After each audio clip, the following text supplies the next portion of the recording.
17 वर्षीय नंदिनी 12वीं कक्षा में फेल हो गई। फेल हो जाने के अफसोस से वो एक समुद्र तट के करीब पत्थरों पर जा बैठी। अपने दुख में वो अकेली शामिल थी।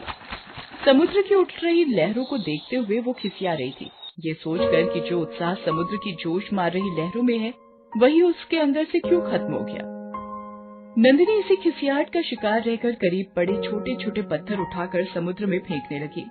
वो पागलपन का सबूत देते हुए जोशीली लहरों को पत्थर मार रही थी।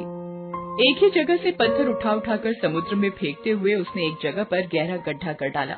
जहाँ से वो लगातार पत्थर उठा रही थी, अचानक उसी जगह से पत्थर उठाते हुए उसके हाथ में पत्थर की जगह कोई और वस्तु आ गई। वो उस वस्तु को फेंकने ही वाली थी कि अचानक उसने देखा कि उसके हाथ में पत्थर की जगह एक चिराग आ गया है।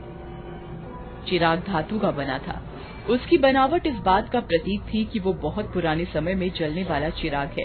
वास्तव में ऐसा चिराग गुजरे जमाने में जलते हुए देखा गया था।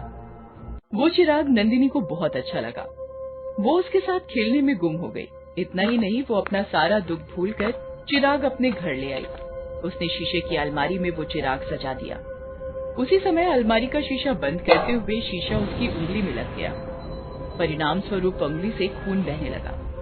जख्म को ठीक करने वाली एक क्रीम चिराग के करीब रखी थी।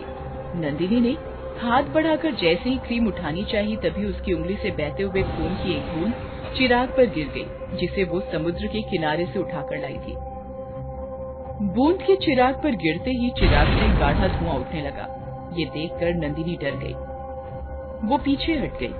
देखते ही देखते उस धुएं का एक आदमी बन गया। वो आदमी करीब 35 वर्ष का था। उसके तन पर केवल काले रंग की धोती थी। उसके काले घुंघराले बाल कंधों पर पड़े थे। चेहरे से वो कोई शैतान नजर आता था। नंदिनी उसे देखकर बुरी तरह डर गई। बोली, कौन हो तुम? तुम वापस जाओ। मैं जाने के लिए नहीं आया हूँ, मैं तो आपके हुक्म को पूरा करने आया हूँ। कुछ क्षणों तक नंदिनी उसे यूं ही देखती रही। फिर उसने पूछा, तुम्हारा नाम क्या है? चिराग। ओके, फिलहाल तुम यहाँ से जाओ, मैं बाद में तुम्हें कोई आदेश दूंगी। पर कहाँ जाऊँ? चीमा ने पूछा। जहाँ से आए हो। पर अब मैं वहाँ वापस नहीं जा सकता। मुझे आप ही के घर में रहना होगा। बताइए, मैं आपके घर में किस जगह रहूं?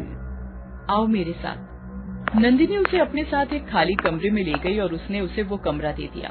उसके बाद नंदिनी ने चीमा के बारे में अपने पूरे परिवार को बता दिया। साथ ही चीमा से मिलवा भी दिया।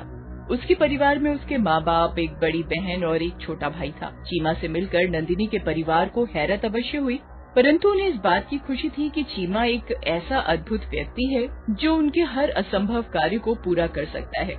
मुझे 20 लाख रुपए की जरूरत है। मिल जाएंगे, मगर थोड़ा इंतजार करना होगा। ठीक है। चीमा अदृश्य होकर नंदिनी के घर के सामने वाले बंगले में पहुंचा। वहां वो अपने स्पष्ट रूप के साथ 20 लाख रुपए तिजोरी से चुरा रहा था कि बंगले की मालकिन ने उसे देख लिया। इससे पहले कि वो शोर मचाती, चीमा ने चाकू से उसका गला काट दिया और 20 लाख रुपए लाकर नंदिनी के पिता को दे दिए। जब शाम को पता चला कि सामने वाले बंगले में 20 लाख की चोरी होने के साथ मालकिन को चोर ने खत्म कर दिया है, तो नंदिनी के पिता ने अनुमान लगा लिया कि वो सब चीमा ने ही किया है। अपना ये अनुमान उन्होंने पूरे परिवार से पता कर कहा, चीमा का यहाँ रहना ठीक नहीं। ये इंसान के रूप में शैतान है। इसे घर से निकाल दो। उनकी बात किसी ने न मानी। रात को जब सब सो रहे थे तो चीमा ने आकर नंदिनी के बाप का गला घोंट दिया और उन्हें खत्म कर दिया, क्योंकि चीमा सुन चुका था कि नंदिनी के पिता उसके खिलाफ हो गए हैं। अगले दिन उसके घर में मातम मनाया गया। पिता की मौत पर नंदिनी बहुत रोई। पूरा परिवार दुखों के सागर में डूब गया था। नंदिनी का भाई इतना छोटा था कि उसे अपने पिता की मौत की कोई समझ नहीं थी। वो घर की छत पर बैठा एक कागज पर हवाई जहाज बना रहा था। तभी उसके पास चीमा आ गया। उसने चीमा से कहा, क्या तुम मुझे हवा में उड़ा सकते हो? क्यों नहीं? चीमा ने कहा, अभी लो। उसी के साथ चीमा ने उसे उठाकर आकाश की ओर उछाल दिया। वो बहुत जोर से चीखा। जमीन पर गिरते ही उसने दम तोड़ दिया। घर में दो अर्थी देखकर नंदिनी की माँ बहुत रोई। अगले दिन नंदिनी की माँ ने कहा, मुझे लगता है हमारे घर में इन 2 मौतों का कारण चीमा है। जब से ये हमारे घर में आया है, तब से एक अजीब सी मनहूसियत हमारे घर में आ गई है। चीमा को जितना जल्दी हो सके घर से निकालो। नंदिनी और उसकी बड़ी बहन ने माँ की बात नहीं मानी। नंदिनी ने माँ से कहा, मम्मा आपको गलतफहमी हो रही है, चीमा हमारे लिए बुरा नहीं है। उसने एक बार कहने पर ही पापा को 20 लाख रुपए दे दिए, मगर पापा भी उसको ही गलत समझ रहे थे और अब आप भी उसको गलत समझ रही हैं। मैं सही कह रही हूँ। माँ ने अपनी बात पर जोर दिया। मम्मा ये गलतफहमी अपने दिल से निकाल दो। नंदिनी की बड़ी बहन ने कहा, चीमा हमारे लिए बुरा नहीं है। परंतु माँ ने दोनों बेटियों की एक न सुनी। 1 घंटे के बाद चीमा ने नंदिनी की माँ को भी मार दिया। माँ की मौत हो जाने के बाद दोनों बहनें अकेली रह गईं। परिवार में अचानक 3 मौत हो जाने से दोनों बहनें टूट सी गईं। उन दोनों ने समझा कि घर में लगातार 2 मौतें होने के कारण माँ सदमे से मर गई है। 15 दिन बाद नंदिनी ने चीमा से कहा, मेरा दोस्त करण अमेरिका जा रहा है, क्या तुम उसे जाने से रोक सकते हो? बेशक, चीमा ने दृढ़ स्वर में कहा। उसके बाद 2 घंटे बीत जाने पर खबर मिली कि करण की टांग किसी ने काट दी है। इतना सुनकर नंदिनी समझ गई कि करण की टांगे काटने वाला चीमा ही है। सचमुच चीमा ने ही करण की टांगे काटी थी। नंदिनी ने अपनी बड़ी बहन को सारी बात बताई। फिर दोनों बहनों ने अगली पिछली बातों को दोहराया तो उन्हें समझ में आता चला गया कि उनके परिवार वालों का तथा उनके घर के सामने बंगले की मालकिन का कातिल चीमा ही है। चीमा को हमें इस घर से निकालना ही होगा, नंदिनी बोली। तभी चीमा ठहाके लगाता हुआ उन दोनों के बीच आ गया। उन दोनों ने चीमा की शक्ल देखी तो वो बुरी तरह डर गई। चीमा बहुत डरावनी शक्ल अपना चुका था। वो दोनों उसे देखकर बुरी तरह डर गई। चीमा ने कहा, अब तुम दोनों मारी जाओगी। जानती हो मैं कौन हूँ? मैं एक मुर्दा था। मुझे अपनी साधना से एक तपस्वी ने जीवित किया था।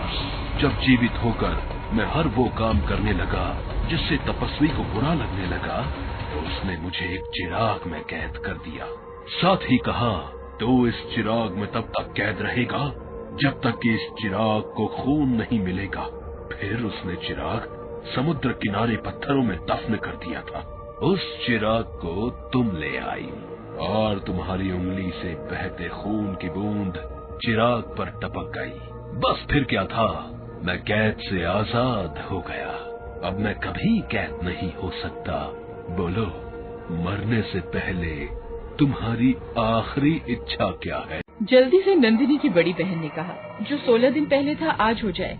वास्तव में चीमा को नंदिनी के घर में आए 17 दिन हो चुके थे। उसका 17वां दिन वहाँ कट रहा था।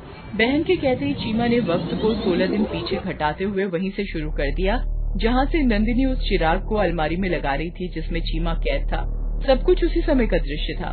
बीते कल की बातें दोबारा चलते हुए जब नंदिनी की उंगली कटी और उसने चिराग के बराबर में रखी जख्म पर लगाने वाली क्रीम को उठाना चाहा तो जल्दी से उसकी बहन आई और उसने नंदिनी के हाथ को वहीं का वहीं रोककर कहा, ऐसी गलती न करना।